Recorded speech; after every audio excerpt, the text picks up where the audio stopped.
Au nom du Père et du Fils et du Saint-Esprit, ainsi soit-il. Je voudrais aujourd'hui aborder un sujet que j'ai déjà abordé à deux reprises. Il s'agit de parler de la Terre, de la position de la Terre dans l'univers. C'est un sujet qui nous paraît, qui peut paraître comme ça, complètement acquis pour l'opinion générale. Que la Terre est comme un atome au milieu de l'univers, un peu perdu, qui tourne autour du Soleil avec le système solaire tel que nous le connaissons. Voilà, hein, tel qu'on représente une Terre ronde, une Terre sphérique et ronde. Donc, je voudrais quand même venir à mettre quelques réflexions par rapport à toutes les connaissances que nous pouvons avoir.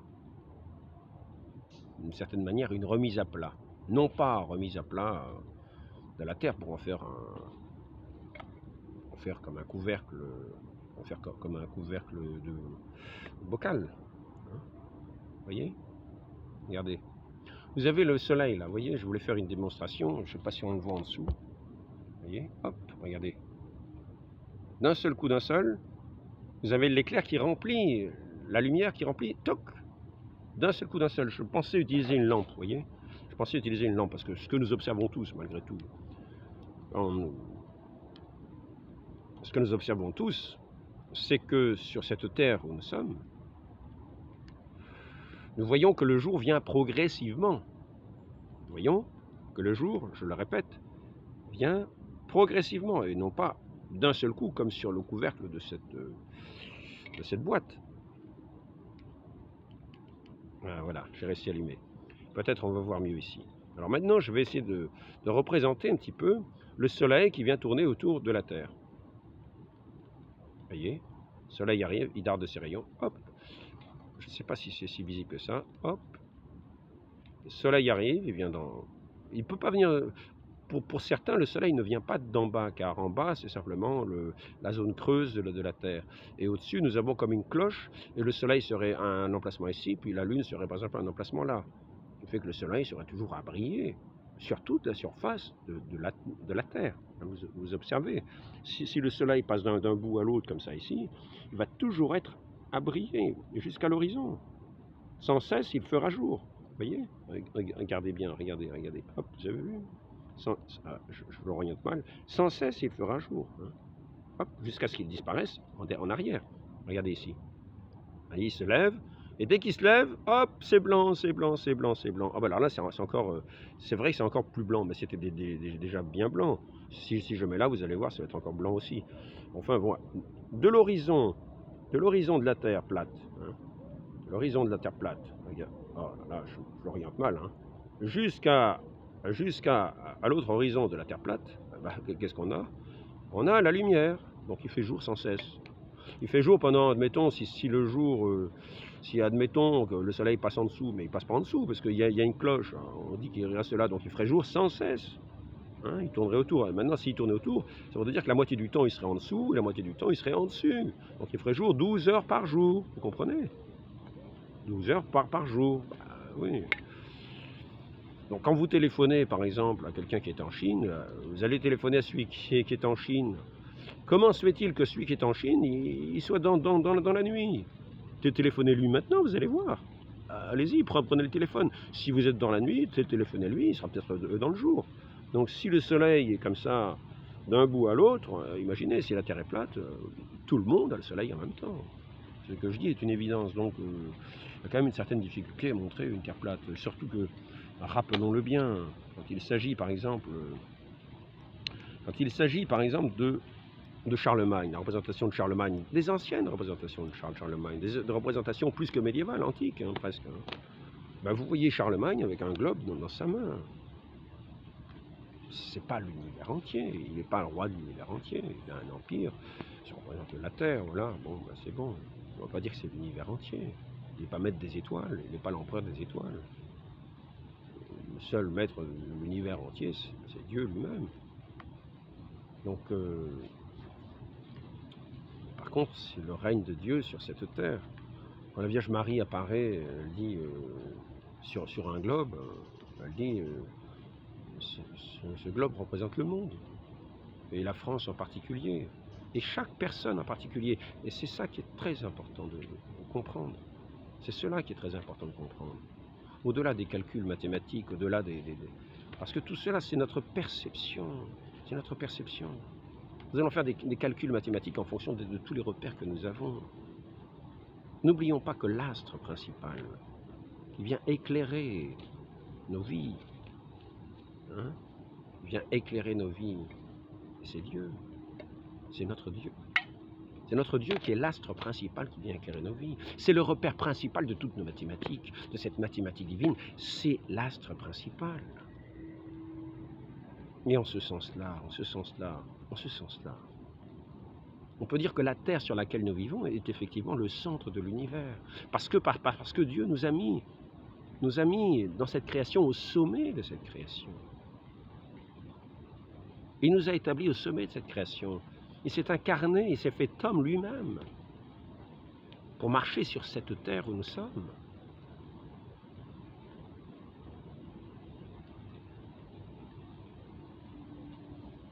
On peut dire que le centre de l'univers, le centre de cette création dans l'univers, c'est l'homme.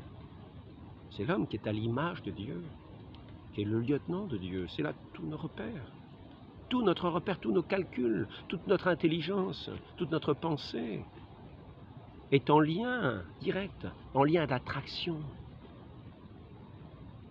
Et d'ailleurs, une chose simplement assez drôle pour ceux qui parlent de la pesanteur, qui sont simplement dans ces pesanteurs terrestres et qui s'amusent à prendre comme repère que les pesanteurs terrestres. Mais je leur dirais, à l'ascension de notre Seigneur Jésus-Christ, il y avait bien une autre attraction que celle de la pesanteur terrestre. Et c'est un fait. Nous avons vu des saints avoir cette attraction attirée de Dieu. Et les repères n'étaient pas les repères de ces masses terrestres, de ces masses planétaires, non. Mais c'était l'astre divin qui attirait non seulement le cœur, mais tout l'être, toute la personne. Il suffit de regarder donc Saint Copertino, Saint Joseph Copertino. Combien de témoignages il y a sur ces attractions qu'il a eues. Il était ravi. Il montait, même quelquefois, il prêchait à l'église. Il était arraché du sol. Dès qu'il entrait en extase, il était arraché du sol.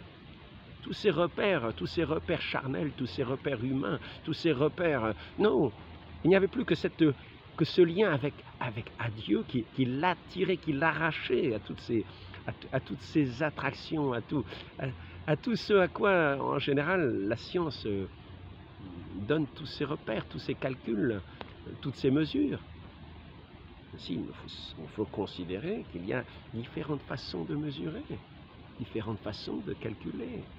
Nous avons une raison.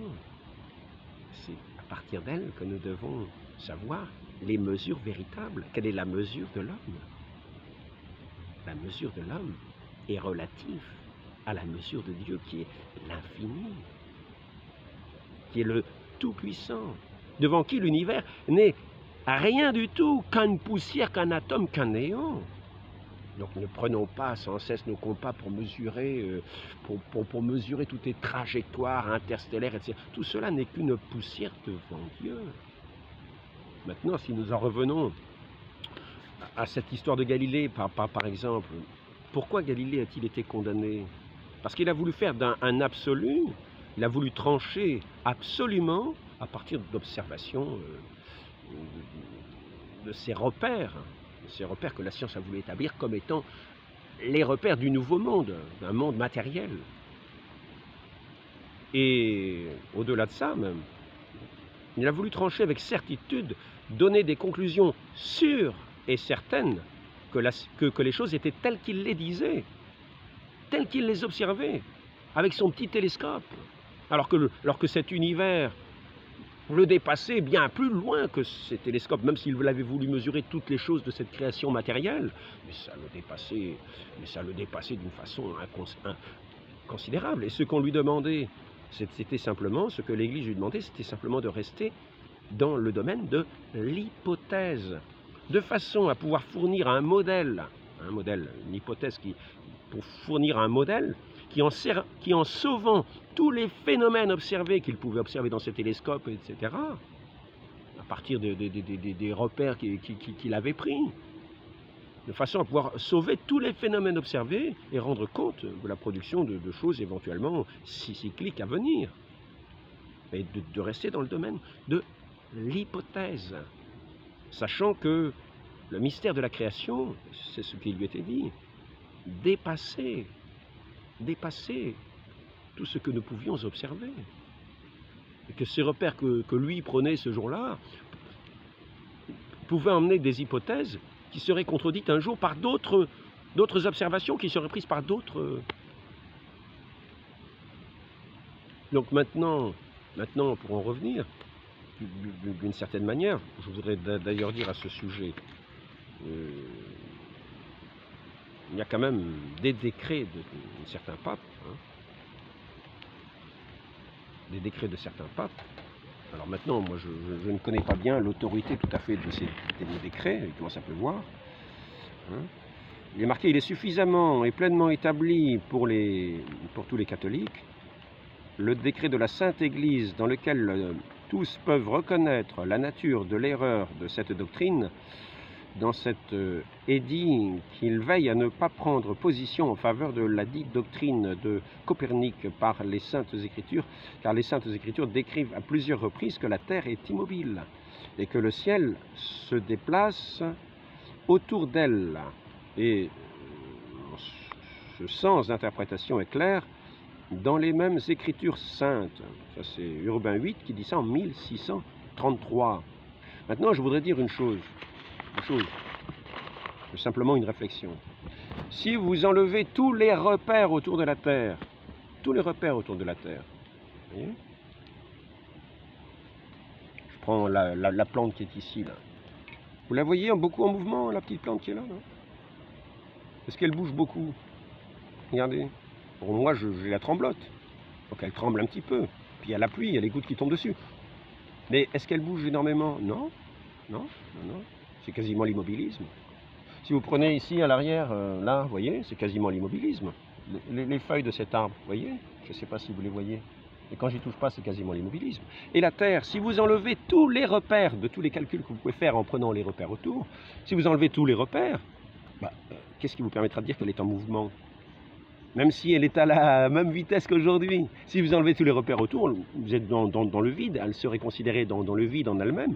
Dans l'absolu, il n'y a pas de mouvement. Dans l'absolu, il n'y a pas de mouvement. Dans l'absolu, elle est stable. Regardez, vous trouvez que ça gigote de partout, qu'on a l'impression d'aller à 300 000 km/h. Non. Donc, si nous considérons ces calculs, il faut savoir que nous sommes dans le domaine du relatif. Les mesures sont dans le domaine du relatif. Nous mesurons un point par rapport à un autre point. Mais si vous considérez le point en lui-même, vous ne pouvez pas d'ailleurs le considérer uniquement en lui-même. Car il faut toujours le considérer par rapport à Dieu, qui le crée. Sinon, vous perdez la foi. À ce moment-là, voilà, vous pouvez dire ce que vous voulez. Vous avez perdu la vie. Vous êtes un néant, un pur néant. Et si vous considérez d'ailleurs l'univers entier devant Dieu, c'est qu'un pur néant. C'est une poussière. Dieu est immense, infini. Prenez l'univers entier, c'est rien. Il l'a fait sortir de rien, cet univers. Et devant Dieu, c'est un pur néant. Nous sommes, de ce point de vue-là, nous avons l'importance que Dieu a voulu nous donner. Et d'une certaine manière, même s'il y avait des mouvements ainsi qu'on voudrait les imaginer, tous ces mouvements-là seraient pour servir le fait que Dieu veut nous donner la vie et faire tout coopérer, nous donner cette vie. En ce sens-là, on peut dire que nous sommes d'une certaine manière au centre de l'univers. Parce que Dieu a fait cet univers pour être habitable, pour aussi que nous jouissions de la beauté de cet univers que Dieu a fait, de façon à ce que nous ayons une idée de cette beauté de Dieu. Si nous devons... On pourrait dire que certains savants sont un petit peu comme ces gens qui prennent les Écritures à la lettre. Par exemple, il y a des gens qui vont dire des quatre coins de la terre. Les gens vont venir des quatre coins de la terre. Imaginons-nous que la terre est carrée. Les quatre coins de la terre, non. On comprend ce que ça veut dire. Quand on a un esprit sensé, on sait que c'est une façon de parler. On sait que c'est une façon de parler, et que cette façon de parler n'est pas à prendre au pied de la lettre. Quand on dit « ils viennent de tous les horizons », des quatre coins de l'horizon, c'est une façon de parler. Nous parlons de façon poétique aussi. L'horizon, l'horizon. Vous croyez qu'ils viennent du petit bout de terre qui rejoint le ciel que l'on voit avec les impressions optiques que nous avons, et que ça vient et que les gens ne viennent pas d'ailleurs? Non, c'est pas ça que ça veut dire. Ça veut dire que les gens viennent de partout. Ils viendront de partout. Ils viendront de partout, ils se rassembleront de partout pour aller adorer celui qui est l'unique centre véritable, le soleil de nos vies, la lumière de nos âmes, de nos cœurs, de tout notre être. Celui qui fait lever son jour et il n'y a pas de nuit. Et oui. Donc il faut savoir où est le relatif, où est l'absolu. Ainsi, pour que la Terre soit au centre de l'univers, il n'est pas nécessaire qu'elle soit mathématiquement au centre de l'univers. Dieu, par contre, a pu la placer au centre de l'univers. Et je voudrais à ce sujet rendre des citations des savants les plus modernes. Je ne vais pas les citer car j'ai juste pris leurs citations, je n'ai pas pris leur nom. Mais néanmoins, les citations sont intéressantes. Ce sont des que je ne sais plus comment ils s'appellent eux-mêmes. Hein? Nous avons regardé... alors là... Oh mince, alors nous avons regardé, j'arrive pas à me relire. 400 000 galaxies dans le ciel pour savoir comment se répartissent. Nous avons regardé 400 000 galaxies pour savoir comment se répartissent-elles dans le ciel, dans une carte tridimensionnelle. Alors, il y a un mot que je n'ai pas pu lire. Hein. Un mot que je n'arrive pas à lire, mais c'est pas grave. On comprend quand même ce que ça veut dire, quoi. Donc, c'est ce... Voilà.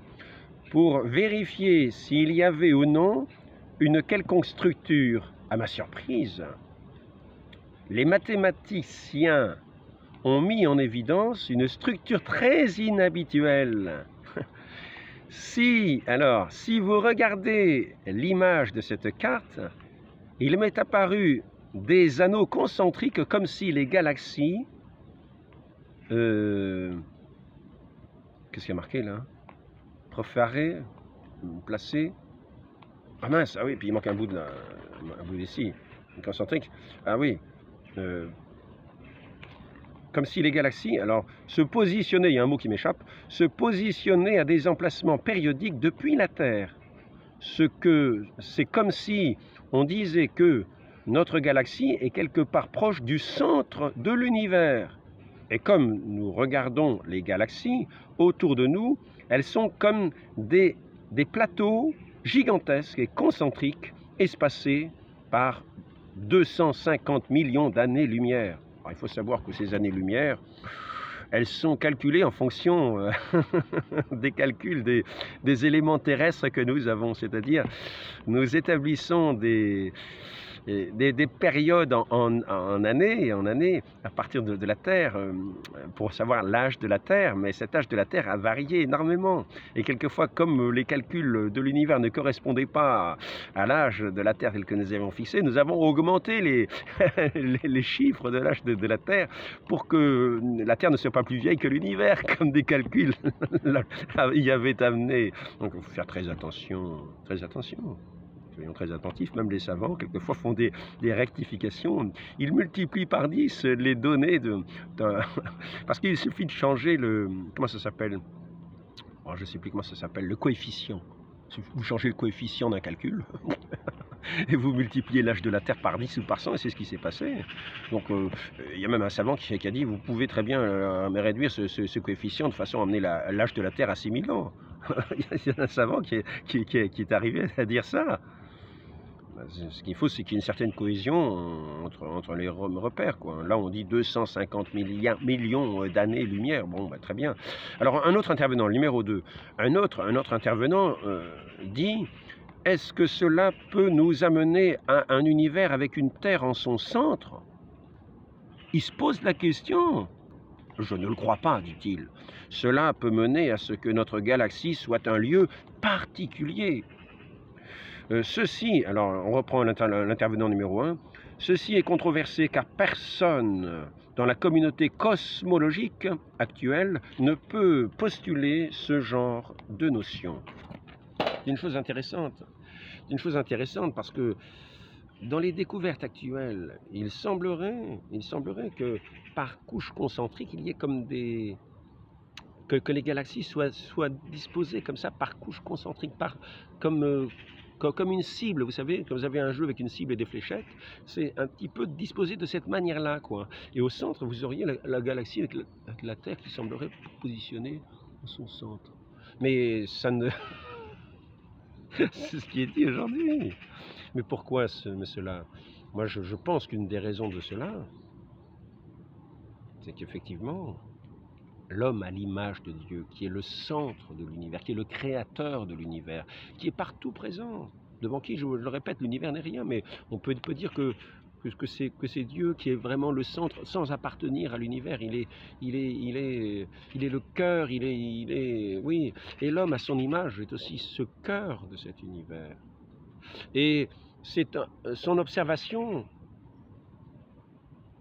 nécessairement, le place au centre de son observation. Ainsi, si nous observons les choses, nous observerons les choses dans une distance délimitée de tous les côtés, nous observerons.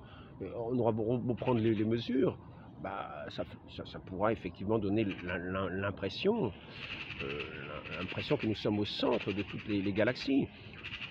Moi, je me dis, ça peut être ça aussi. Mais ces savants sont plus savants que moi, ils connaissent des choses que je ne connais pas, qui pourront changer aussi, parce que, n'oublions pas, ce que demandait l'Église à Galilée est toujours valable aujourd'hui, à savoir, il faut savoir que c'est comme cela quand nous pensons, quand nous réfléchissons, sauf révélation particulière, ainsi que l'Écriture, révélation de Dieu particulière, qui est lui le connaisseur parfait de l'univers, au-delà de tous les repères. Il n'a pas besoin de repères pour connaître les choses, il connaît les choses en elles-mêmes. Il connaît toutes choses parfaitement. Il en connaît... Il a d'ailleurs, et c'est écrit, fait toutes choses avec mesure, c'est-à-dire les unes en rapport aux autres, de façon à ce qu'elles forment un tout cohérent. Dans cela, il y a une mesure des choses de l'univers. Elles sont relatives les unes aux autres, mais toutes relatives absolument à Dieu, et n'existeraient pas sans lui. Cela, elles sont moindres qu'un atome. Mais, donc, cette chose qu'on doit toujours garder à l'esprit, devant ce mystère immense de la création, qui rejoint le mystère de Dieu. Il faut fournir un modèle d'hypothèse, qui, en sauvant tous les phénomènes observés, rendent compte de leur production et permettent de produire leur renouvellement. Donc, ne pas aller plus loin. Aller plus loin, c'est être un petit peu comme ces gens qui prennent la Bible à la lettre. Même en n'en prenant pas l'esprit, il veut dire qu'il y a 4 coins sur la Terre, parce qu'on dit ils viennent des 4 coins du monde. Ah oui, cela n'a pas de sens. Cela n'a pas de sens. Quand on dit aussi les fondements de la Terre, il faut savoir aussi que nous sommes fondés sur la parole de notre Seigneur Jésus-Christ. Allons-nous imaginer que nous avons des colonnes comme ça qui nous fondent? Non. Il y a les fondements d'une maison, mais les fondements de la Terre, quels sont-ils? Ce sont des fondements, mais d'ailleurs qui échappent véritablement à notre connaissance, à notre observation, à notre intelligence. Vous voyez? Certains savants disent que nous allons très très vite autour du Soleil. D'autres en reviennent, parce que vous voyez, ils placent la Terre au centre maintenant. Il y en a qui n'osent pas le placer parce qu'ils ne veulent pas le placer. Ils arrivent à ce constat que la Terre et la galaxie qui l'entoure seraient comme au centre de toutes les galaxies. Ils en arrivent à observer ça par toutes les observations qu'ils peuvent faire avec les engins qu'ils peuvent envoyer. Et cependant, ils ne veulent pas arriver à ces conclusions-là parce que ça remettrait toute leur manière de penser en cause. Eux qui se sont fait le centre d'une certaine manière de penser. Et ils font tourner les planètes en fonction de leur manière de penser. Pour que l'idée de Dieu, qui n'existe pas à leurs yeux, ne soit pas remise en cause. Car ça leur déplairait d'être comme une planète tournant autour de son Dieu, comme en adoration. Ainsi que, d'ailleurs, les frères étaient disposés comme des gerbes. Les frères de Joseph étaient disposés et se courbaient autour de cette gerbe de Joseph, qui était représentée aussi comme une gerbe, me semble-t-il, et qui, elle, se tenait droite, et les frères se représentaient sous ces formes de gerbes. Ça ne veut pas dire que les frères étaient des gerbes. Non, les frères étaient des frères. Mais nous sommes tous disposés autour de cet astre, de cet amour, de cet astre de l'amour, de cet astre de la vérité, de cet astre divin, de notre Dieu tout-puissant, qui porte toutes choses dans sa main, même si ce n'est pas avec une main physique. Ainsi les fondements de la terre. Quand on parle de fondements de la terre, n'imaginons pas qu'il y a des colonnes. N'imaginons pas des colonnes. Sachons respecter le langage poétique. Sachons avoir raison. C'est-à-dire ce que Dieu nous a donné. Il nous a fait des êtres raisonnables. Sachons garder la raison. Et sachons aussi respecter ce qui est dit.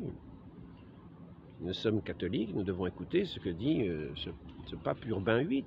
Je répéterai aussi ce qu'il dit Alexandre VII en 1664. La terre tournant autour du soleil est une hérésie grave. Nous demandons à tous nos vénérables frères, pleins de zèle pour la vérité, de combattre une telle hérésie perverse. C'est une nécessité extrêmement grave. Sub annulo piscatoris, je ne sais pas quoi, le 5 mars 1664, 9e année de notre pontificat. Voyez donc, alors ça, il fixe ça, je pense, d'après les Écritures, c'est-à-dire d'après la révélation de Dieu lui-même. Maintenant, quand nous voyons que ces cosmogones en viennent à imaginer les galaxies disposées comme des plateaux, et finalement la galaxie où nous sommes disposée au centre de tous ces plateaux, et la Terre qui semble disposée au centre, parce que d'autres observations semblent observer cela aussi. Donc faisons très attention de ne pas finalement, par méconnaissance, par présomption de connaissance, en ayant établi des repères qui ne sont pas que nous voulons mettre comme un tout pour arriver à des conclusions pratiques. Faisons attention de ne pas arriver à des conclusions trop rapides. Moi, je n'irai pas plus vite que dans ce caractère, dans toute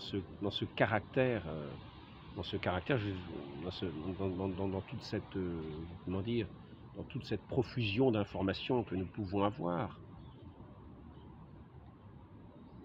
où l'humanité est tellement dispersée, elle est dispersée parce que justement,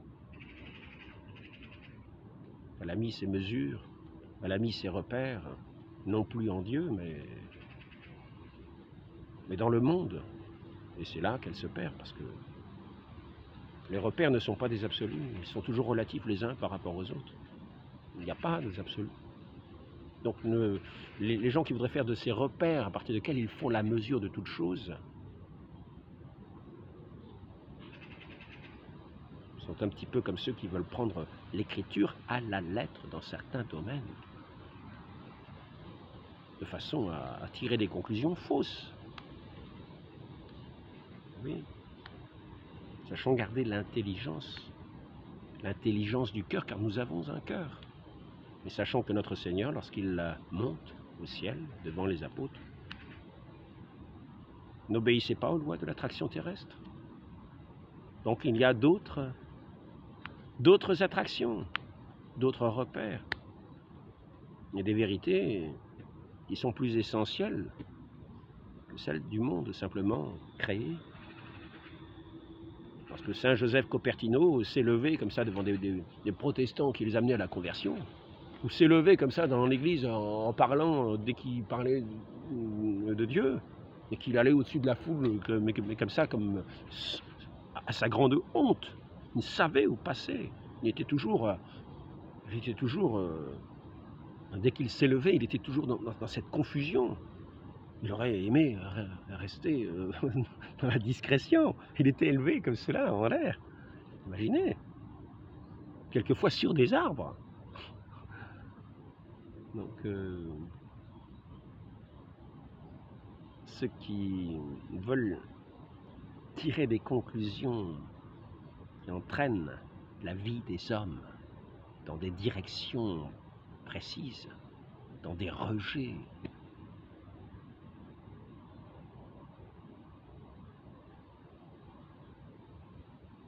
pour amener l'humanité sur une certaine route,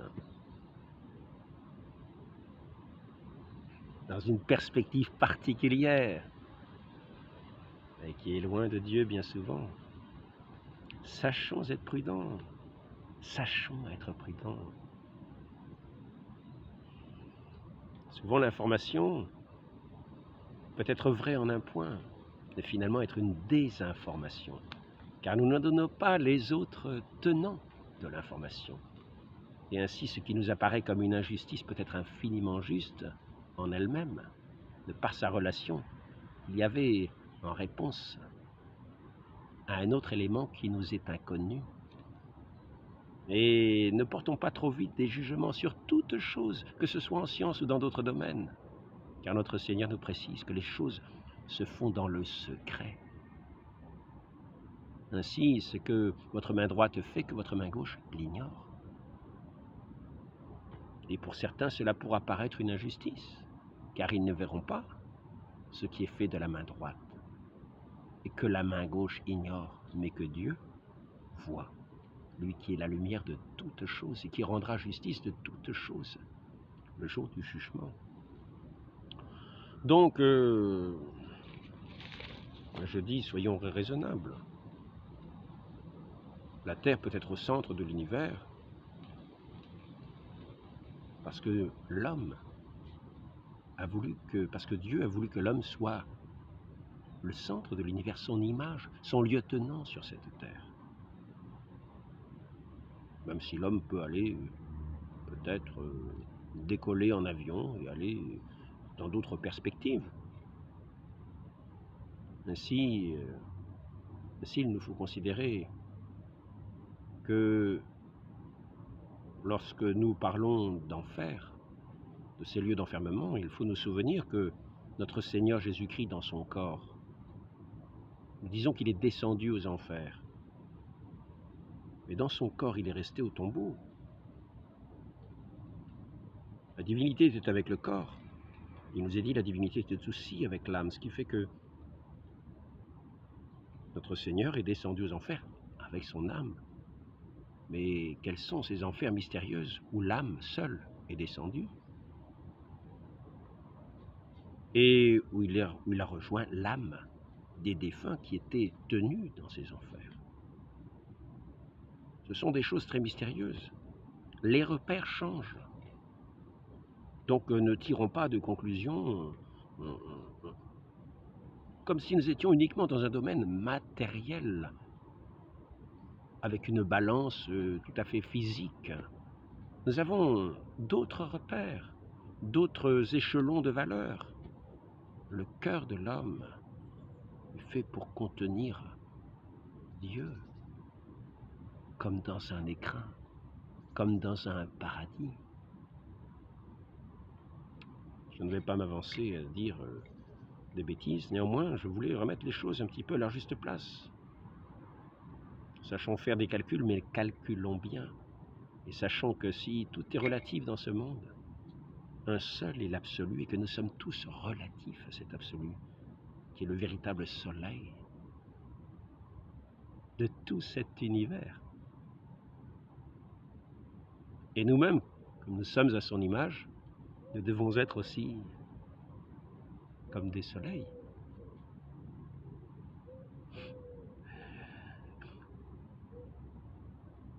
sur cette terre.